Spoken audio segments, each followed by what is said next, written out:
We were hoping to expedite a lot of this process over the winter, paying contractors to move things along for us while, during the day while we're at the desk jobs. That's not really panning out. This is all going to take a lot longer than expected. I was very optimistic in my planning, probably a little zealous and overly hopeful that things would move along, where I needed them to be up here. Um, Dealing with the reality that things don't always move in accordance with our dreams, but more in accordance with when it's supposed to happen. Sometimes it's a little hard to hear that. But we're going to keep moving. We're going to keep plugging. Everything will eventually come together the way it's supposed to, the way it can. It's just going to take time.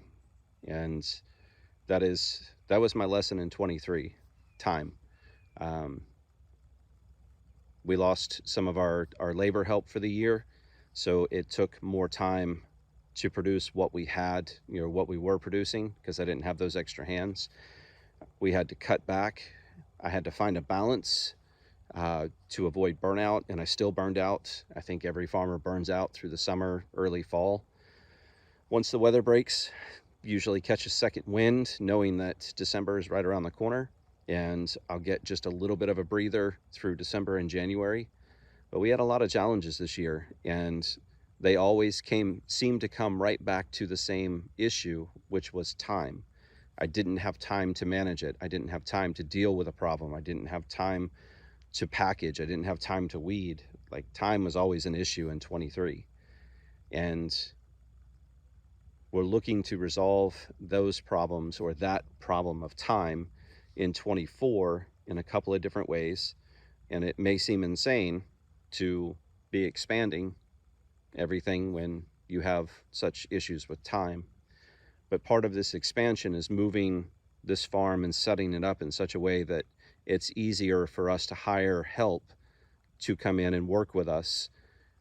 It's a little easier when it's not right in front of your house to hire somebody to come in and do work during the day. It's not in your space. There's not as much of a trust issue there. But time is the issue, or was the issue in 23. For 24, we're hoping to address that time issue in various different ways, setting things up so that they run a little smoother and are less time intensive. And you'll see that play out hopefully in the coming months as we get these systems moving and running and things are working a little better. We'll have time, we'll have ways to produce a little more consistently because of the expansion, which seems counterintuitive, but you'll see it work out. That's it for now. We've got a lot to do today. Let's get to it.